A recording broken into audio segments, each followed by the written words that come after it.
ശബരിമലയിൽ സേവനമനുഷ്ഠിക്കുന്നതിനിടെ മരിച്ച രാംകുമാറിന്റെ കുടുംബത്തിനുള്ള സഹായധനം കൈമാറി. ദേവസ്വം ഓഫീസേഴ്സും ജീവനക്കാരും കൂടി സമാഹരിച്ച 75,500 രൂപ ഉൾപ്പെടെ 7,20,000 രൂപയാണ് കൈമാറിയത്. ശബരിമല മുൻ കീഴ്ശാന്തി ഗിരീഷ് കുമാർ നമ്പൂതിരി, നാരായണൻ പോറ്റി എന്നിവർ കുംഭകോണത്തുള്ള വസതിയിലെത്തിയാണ് തുക കൈമാറിയത്. കീഴ്ശാന്തി നാരായണൻ പോറ്റി, മുൻ കീഴ്ശാന്തിമാരായ ശ്രീകാന്ത് നമ്പൂതിരി, ഗിരീഷ് കുമാർ നമ്പൂതിരി, ബാലകൃഷ്ണൻ എംപ്രാതിരി എന്നിവരുടെ നേതൃത്വത്തിൽ രൂപീകരിച്ച 150ഓളം അംഗങ്ങളുള്ള വാട്സാപ്പ് കൂട്ടായ്മയാണ് പണം സമാഹരിച്ചത്.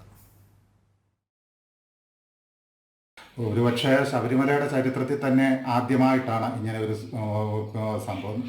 അതായത് ഇങ്ങനെ ഒരു കുടുംബത്തിന് വേണ്ടി സഹായിക്കാൻ സന്നിധാനത്തുള്ള എല്ലാവരും ഒരേ മനസ്സോടുകൂടി ഒരുമിച്ച് ഇതൊരു വലിയ വിജയമാക്കി തീർക്കാൻ സാധിച്ചത് അയ്യപ്പസ്വാമിയുടെ അനുഗ്രഹമാണ്.